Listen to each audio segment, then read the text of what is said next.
Hello, my dear students. How are you all? I hope that you are happy, healthy, and fantastic. You are welcome to Symbolic Education. Symbolic Education में आपका स्वागत है. Dear students, आज की इस class में हम आपकी 11th क्लास की इंग्लिश के बुक हॉर्नबिल के चैप्टर नंबर 5, जिसका नाम द एडवेंचर है, उसके क्वेश्चन सीरीज को स्टार्ट करने वाले हैं. और ये देखेंगे कि जो ये क्वेश्चन इस चैप्टर में आपसे पूछे गए हैं, आप इनका आंसर कैसे देंगे. आई होप कि आप सभी क्वेश्चंस और उनके आंसर को बड़े ध्यान से सुनेंगे और समझेंगे, ताकि जब आपके एग्जामिनेशन हो, यानी कि आपकी परीक्षा हो, तो आप उनमें अच्छा परफॉर्म कर पाएँ. तो ज़्यादा समय ना लेते हुए आइए शुरू करते हैं और लेते हैं इसका पहला क्वेश्चन.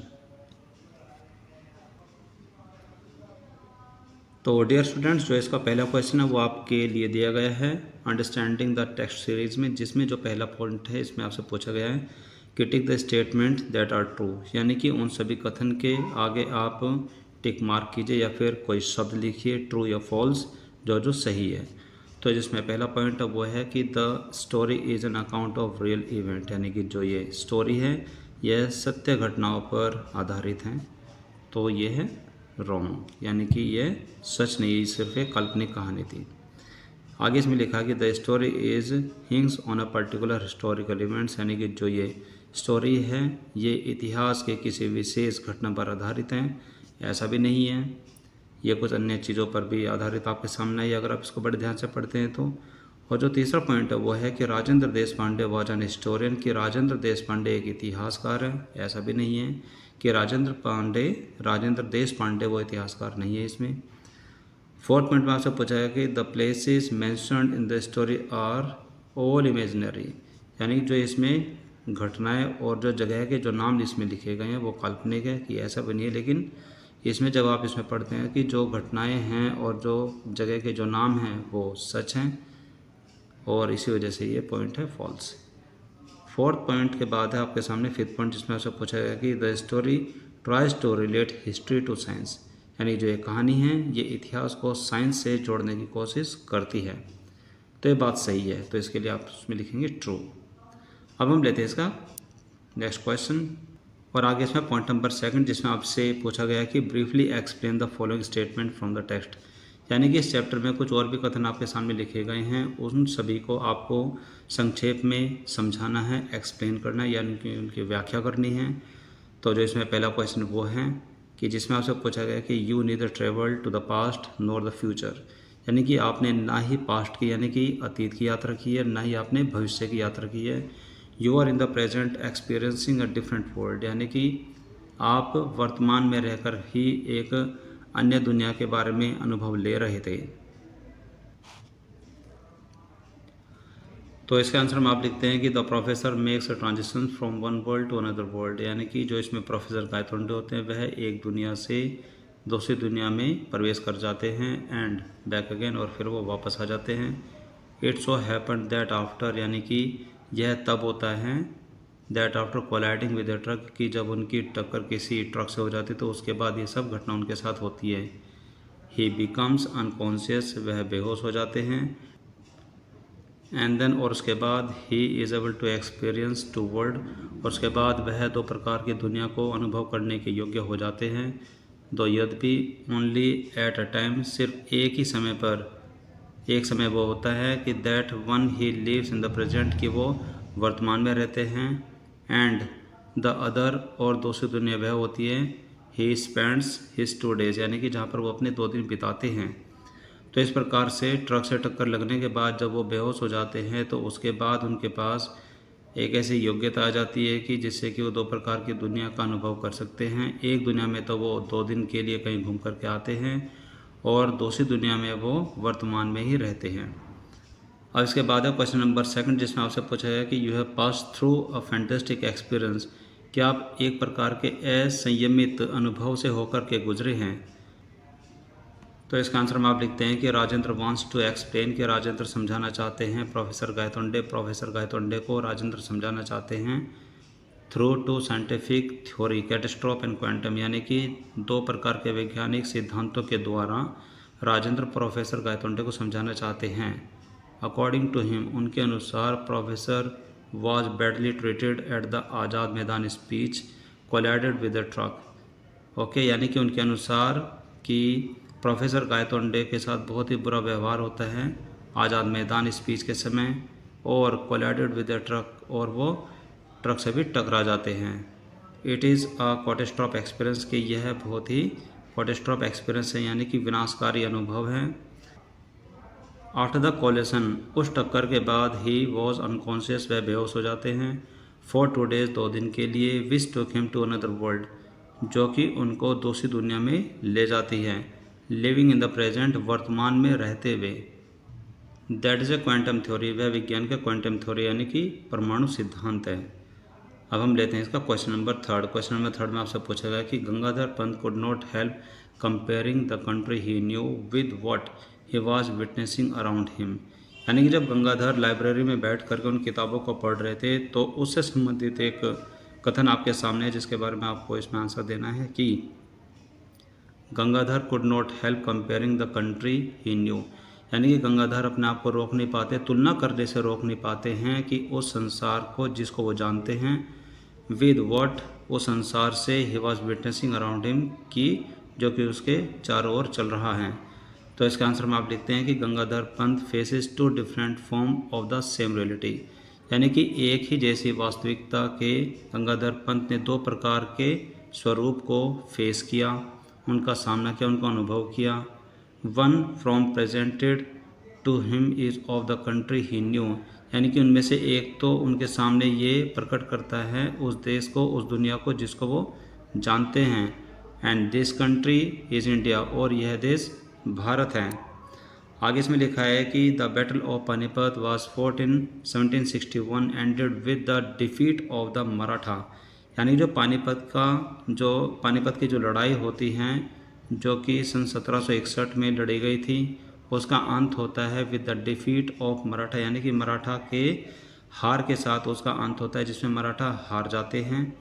हिस्ट्री सेज दैट, और इतिहास कहते हैं कि, यानी कि इतिहास में बात बताई जाती है कि अब्दाली वॉन द बैटल, कि अब्दाली उस लड़ाई को जीता था। The other form presented to him, यानी कि एक अन्य बात उनके सामने आती है कि इस डिफरेंट वर्जन ऑफ हिस्ट्री, जो कि इतिहास का दूसरा पहलू है। इन विच, जिसमें most of India was being ruled by Maratha, जिसमें भारत का बहुत बड़ा हिस्सा मराठा के द्वारा रूल किया जाता था, यानी कि मराठा भारत के बहुत बड़े हिस्से पर शासन करते थे। हो गॉट विक्ट्री इन बैटल, जो कि उस युद्ध में जीते थे। It presents a strong and happy India, जो कि उनके सामने एक बहुत ही मजबूत और खुशहाल भारत को प्रेजेंट करते हैं, यानी कि प्रकट करते हैं। क्वेश्चन नंबर 4 में आपसे पूछा गया कि the lack of determinism in quantum theory, यानी कि परमाणु सिद्धांत में निश्चितता की कमी का होना।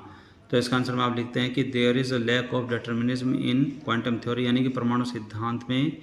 कोई कमी इसलिए है कि बिकॉज, क्योंकि if we fire an electron from a source, कि अगर हम किसी भी सोर्स यानी कि किसी भी साधन से एक इलेक्ट्रॉन को दूर फेंकते हैं, यानी कि फायर करते हैं, वी कैन नॉट सर्टेनली से, फिर उसके बाद हम निश्चित रूप से ये कह नहीं सकते where it will be at a later time, कि कुछ समय के बाद वो कहाँ होगा, हम ऐसा कभी कह नहीं सकते। तो यही बात है जो कि निश्चितता की कमी है परमाणु सिद्धांत के अंदर। आगे क्वेश्चन नंबर 5, जिसमें आपसे पूछा गया है कि you need some interaction to cause a transaction, यानी कि किसी भी परिवर्तन को लाने के लिए, किसी भी बदलाव को लाने के लिए आपको आपसी यानी कि खुद में ही आदान प्रदान करने की आवश्यकता होती है। तो इसका आंसर में आप लिखते हैं कि catastrophic situation offer radically different alternative, यानी कि जो विनाशिक परिस्थितियाँ होती हैं, यानी कि जो विपरीत असफलताओं की जो परिस्थितियाँ होती हैं, ऑफर रेडिकली डिफरेंट ऑल्टरनेटिव, वो बहुत ही विपरीत विकल्प आपके सामने लेकर के आती हैं। And all alternatives are capable of existence, और सभी के सभी जो विकल्प होते हैं वो आपके सामने विद्यमान रहने के रूप में सक्षम होते हैं। बट लेकिन we can experience only one of them, यानी कि हम सिर्फ उनमें से सिर्फ एक का ही अनुभव ले सकते हैं। एट ए टाइम, एक समय पर हम एक ही बात को अनुभव कर सकते हैं। However we make a transitions, हालांकि हम कुछ बदलाव करते हैं, कुछ परिवर्तन लाते हैं। We become able to experience two world, कि हम 2 प्रकार की दुनिया को अनुभव करने के योग्य बन जाते हैं।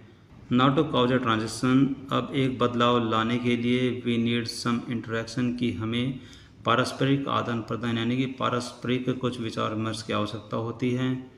In the case of the professor कि प्रोफेसर के केस में it was the battle of Panipat कि यह एक पानीपत का युद्ध था। दैट काउजेज अ ट्रांजेक्शन जिसकी वजह से एक बदलाव आया। जस्ट इमेजिन जरा कल्पना कीजिए यानी कि जरा विचार कीजिए what would have happen if the battle had gone the other way कि अगर पानीपत की लड़ाई ने कोई दूसरा मोड़ ले लिया होता यानी कि अगर वो दूसरी तरफ मुड़ जाती तो क्या होता। तो आपके सामने कुछ और भी क्वेश्चन है जो कि टॉकिंग अबाउट द टेक्स्ट है जो कि आप इस चैप्टर के बारे में चर्चा करेंगे। तो इसमें जो पहला क्वेश्चन है उसमें आपसे पूछा गया कि discuss the following statement in groups of 2 pairs यानी कि दो के समूह में आपको जो नीचे लिखे गए जो कथन है उसके बारे में आपको विचार विमर्श करना है। Each pair in a group talking opposite points of view यानी कि जो प्रत्येक जो ग्रुप है उसमें वो कुछ अपोजिट पॉइंट्स को यानी कि कुछ विपरीत बिंदुओं के बारे में बात करेंगे। तो जिसमें पहला पॉइंट है कि अ सिंगल इवेंट में change the course of the history of a nation यानी कि घटना का एक छोटा सा बदलाव यानी कि अ सिंगल इवेंट एक छोटी सी घटना में change the course of history of a nation एक राष्ट्र के इतिहास को पूर्ण रूप से बदल सकती है। दूसरा पॉइंट है कि reality is what directly experience through the senses यानी कि जो हमारी ज्ञानेंद्रियाँ हैं जो वो महसूस कर सकती है वही एक प्रकार की वास्तविकता होती है। तीसरा पॉइंट ये है कि the method of inquiry of history यानी कि इतिहास के बारे में पता लगाने की जो पद्धति होती है science and philosophy are similar यानी कि जिस तरीके से हिस्ट्री यानी कि इतिहास और फिलोसफी दर्शन के बारे में पता लगाने का जो तरीका होता है वो एक जैसा होता है। तो इसके आंसर में है कि do it your self in your class with the help of your teacher यानी कि इन सभी पॉइंट्स के इन सभी कथन के बारे में जब आप विचार विमर्श करेंगे तो आप अपनी क्लास में 2 के समूह में करेंगे अपने अध्यापक की हेल्प के साथ। अब आगे है क्वेश्चन नंबर 2 जिसमें है कि the story is called the adventure यानी कि जो ये कहानी है ये कहलाती है द एडवेंचर यानी कि रोमांच। तो इसमें लिखा हुआ है कि compare it with the adventure described in we are not afraid to die यानी कि आपने अपने इस बुक में एक चैप्टर पढ़ा होगा कि हम मरने से नहीं डरते कि अगर हम एक साथ रह सकते हैं तो यानी कि उसमें आपने एक चैप्टर जो पढ़ा होगा जो कि एक परिवार मिलकर के समुद्र यात्रा पर चलते हैं 3 साल का प्रोजेक्ट लेकर के। तो जो रोमांच वहाँ पर था आपको उस रोमांच की तुलना इस रोमांच से करनी है यानी कि तुलना करनी है कंपेयर करना है। तो इसका आंसर में आप लिखते हैं कि इन द स्टोरी द एडवेंचर यानी कि एडवेंचर नाम की जो एक कहानी है जो कि ये चैप्टर है इसमें द एडवेंचर ऑफ प्रोफेसर यानी कि प्रोफेसर गायतोंडे का जो रोमांच है is purely an intellectual search यानी कि वो एक बहुत ही अच्छी खोज है जो कि बौद्धिक खोज कहलाती है। इन द अदर स्टोरी और अन्य कहानी में जो कि हमने पहले पढ़ी हुई है we are not afraid to die कि हम मरने से नहीं डरते कि अगर हम सब एक साथ रहें तो हावेवर हालांकि the adventure described is that of a voyage around the world कि उसमें रोमांच का मतलब यह कि रोमांच ये वर्णित करता है that of a voyage around the world जो कि एक समुद्र यात्रा यानी कि एक नौका यात्रा जो कि संसार के चारों ओर चक्कर लगाने के लिए है। वाइल इन दैट स्टोरी हालांकि उस कहानी में the voyager has to face roughest weather of the ocean यानी कि उस कहानी में जो नौका यात्री होते हैं उन्हें उस समुद्र में ख़राब से ख़राब मौसम को फेस करना पड़ता है। इन दिस स्टोरी और इस कहानी में the professor makes himself busy in the history books और इस कहानी में जो प्रोफेसर गायतोंडे वो खुद को व्यस्त रखते हैं इन द हिस्ट्री बुक्स इतिहास की किताबों के बीच में to find out certain historical fact जो कि ऐतिहासिक तथ्यों को यानी कि सटीक रूप से ऐतिहासिक तथ्यों का पता लगाते हैं। हावेवर हालांकि द एंड ऑफ बोथ हालांकि दोनों कहानियों का जो अंत होता है द एडवेंचर इज सिमिलर यानी कि रोमांच के रूप में एक जैसा ही है। The Voyager anchor safely at the shore of French island की इस कहानी में यानी कि जो समुद्र यात्रा उस कहानी में जो फ्रांस का जो टापू होता है उस पर समुद्र यात्री पूरे सेफ्टी के साथ यानी कि सुरक्षित तरीके से उस पर अपना लंगर डाल लेते हैं यानी कि वहाँ पर वे पहुँच जाते हैं। वाइल जबकि the professor succeeds in connection the catastrophe theory with the battle of Panipat जबकि इस कहानी में जो प्रोफेसर गायतोंडे वो इस बात पर सफल हो जाते हैं जो कि कैटास्ट्रॉफ थ्योरी यानी कि जो विनाशक जो सिद्धांत है यानी कि जो असफलता का जो सिद्धांत है इतिहास से संबंधित वो उसको कनेक्ट कर पाते हैं, वो उसे जोड़ पाते हैं with the battle of Panipat, जो कि पानीपत की लड़ाई है उसके साथ उसको संबंधित कर पाते हैं। आगे आपके सामने क्वेश्चन नंबर सेकंड में आपसे पूछा कि why do you think professor Gaitonde decide, कि आपके अनुसार प्रोफेसर गायतोंडे ने यह निर्णय क्यों लिया never to preside over meeting again, कि किसी भी सभा में अध्यक्षता न करने का निर्णय उन्होंने क्यों लिया। तो इसका आंसर में आप लिखते हैं कि the accident of the Azad मैदान turns the professor into sad but a wise man, कि जो दुर्घटना हम उसको कहेंगे कि जो दुर्घटना आज़ाद मैदान में प्रोफेसर गायतोंडे के साथ हुई उसकी वजह से प्रोफेसर गायतोंडे बहुत ही उदास हो जाते हैं, बहुत दुखी होते हैं, लेकिन वो समझदार व्यक्ति भी बन जाते हैं। The uncivil and violent reception he gets through, यानी कि जिस असभ्य और हिंसक व्यवहार से वे होकर के गुजरे, द हैंड्स ऑफ ऑडियंस, श्रोताओं के हाथों, makes him hopeless and bitter, वो वहाँ से आशाहीन हो जाते हैं, यानी कि किसी भी प्रकार की आशा उनको नहीं रहती है और यह एक्सपीरियंस उनके लिए बहुत ही कड़वा हो जाता है। He is so much grieved, यानी कि इससे वो बहुत ज़्यादा दुखी हो जाते हैं। दैट ही डिसाइड, वो इतने दुखी हो जाते हैं कि वो निर्णय ले लेते हैं कि never to preside over a meeting henceforth, कि इसके बाद वो किसी भी सभा में अध्यक्षता कभी नहीं करेंगे। अब इसके बाद आपके सामने कुछ क्वेश्चंस और भी जो कि भाषा को लेकर के, थिंक अबाउट द लैंग्वेज, भाषा के बारे में विचार कीजिए, सोचिए। तो जो इसमें पहला क्वेश्चन है उसमें है कि in which language do you think Gangadhar Pant and Khan Sahib talk to each other, कि जब रेल यात्रा में, यानी कि चैप्टर की शुरुआत में जब आप देखते हैं कि प्रोफेसर गायतोंडे, जिनका दूसरा नाम है गंगाधर पंत, और वहाँ पर एक यात्री और थे खान साहिब, वे एक दूसरे से कौन सी भाषा में बात करते हैं। Which language did Gangadhar Pant use to talk the English receptionist, और जब वो इंग्लिश रिसेप्शनिस्ट से बात करते हैं, वहाँ पर अपने किसी मित्र के बारे में पूछते हैं क्या वो यहाँ पर काम करते हैं, तो वहाँ पर उनसे कौन सी भाषा में वो बात करते हैं। तो इसके आंसर में आप लिखते हैं कि in spite of being Marathian, कि एक मराठी होने के बावजूद भी Gangadhar Pant might not have talk to Khan Sahib in Marathi, कि शायद ही गंगाधर पंत ने खान साहिब से मराठी में बात की होगी, कि वो शायद उनसे मराठी में बात कर रहे हों। देयरफॉर, इसलिए he might have talk to him either in Hindi और at the most in Urdu, इसलिए वो उनसे बात कर रहे होंगे या तो हिंदी में या फिर ज़्यादातर वहाँ पर उर्दू जो बोली जाती है उर्दू में। बट लेकिन while talking to English receptionist, कि वहाँ पर एक इंग्लिश रिसेप्शनिस्ट से बात करते समय the professor might have spoken in English obviously, कि स्वाभाविक रूप से उन्होंने वहाँ पर इंग्लिश में ही बात की होगी। आगे क्वेश्चन नंबर सेकंड में आपसे पूछा गया कि in which language do you think, आपके विचार से कौन सी भाषा में भाव साहेबाची बखर वाज रिटन, की भाव साहेबाची बखर कौन सी भाषा में लिखी गई है, आपके विचार में कौन सी भाषा में लिखी गई है। तो इसके आंसर में आप लिखते हैं कि as is obvious from the very Marathi word Bhau Sahebachi Bakhar was written in Marathi language, की जैसे कि इसके नाम से ही ये सुस्पष्ट यानी कि निश्चित है कि मराठी शब्द है, तो ये बुक यानी कि जो भाव साहेबाची जो बखर नाम की जो बुक है ये मराठी भाषा में लिखी गई थी। अब आपके सामने क्वेश्चन नंबर थर्ड में आपसे पूछा गया कि there is mention of 3 communities in the story, यानी कि इस कहानी में 3 प्रकार के समुदाय के बारे में बात बताई गई है। The Marathas, the Mughal and Anglo Indian, यानी कि जिसमें मराठा है, मुग़ल है और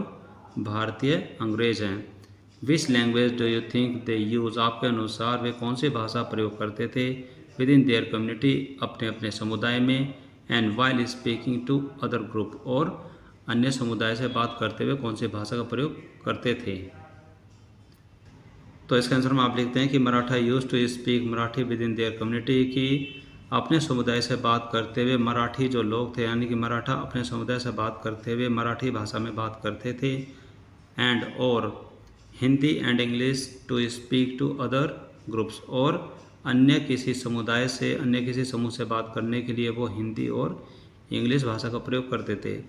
the Mughal used to speak Turkish, Persian और Urdu to speak with in their community, और जो मुग़ल थे वो तुर्क भाषा, पर्शियन, पारसी, उर्दू भाषा का प्रयोग करते थे अपने अपने समुदाय में बात करने के लिए। As also to other group, और अन्य ग्रुप से भी बात करते हुए वो इन्हीं भाषाओं का ही प्रयोग करते थे। अब बात आती है एंग्लो इंडियन की, यानी कि भारतीय अंग्रेज़ के बारे में। Anglo Indian used to speak English, वो अंग्रेजी भाषा का प्रयोग करते थे। While talking with their community and English और local language while talking to others, कि अगर वो अपने अंग्रेजी समुदाय से बात करने के लिए प्रयोग करते थे तो इंग्लिश भाषा का प्रयोग करते थे, और अन्य समूह से बात करने के लिए वो स्थानीय भाषा का प्रयोग करते थे। आगे क्वेश्चन नंबर 4, क्वेश्चन नंबर 4 में आपसे पूछा है कि do you think that the ruled always adopt the language of ruler, कि आपके अनुसार क्या शासित व्यक्ति हमेशा शासक करने वाले व्यक्ति की भाषा को अपना लेते हैं? तो इसका आंसर में आप लिखते हैं कि जनरली, सामान्यतः, the rule adopt the language of the ruler, कि जो शासित व्यक्ति होते हैं वो शासन करने वाले व्यक्ति की भाषा अपना लेते हैं, बट लेकिन नॉट नेसेसरीली ऑलवेज, लेकिन हमेशा ऐसा ज़रूरी नहीं है। बिफोर 1947, सन 1947 से पहले, the British ruler always spoke in English, जो ब्रिटिश शासक थे वो हमारे देश में इंग्लिश का प्रयोग करते थे, बट लेकिन मोस्ट ऑफ द इंडियंस, लेकिन ज़्यादातर भारतीय स्पोक इधर इन हिंदी और इन देयर रीजनल लैंग्वेज, लेकिन सन 1947 से पहले जो ब्रिटिश राज हुआ करता था, जो ब्रिटिश शासक थे वो हमेशा इंग्लिश में बात करते थे, लेकिन ज़्यादातर भारतीय या तो वो हिंदी में बात करते थे या फिर वो अपनी जो क्षेत्रीय भाषाएं हैं उनमें बात करते थे।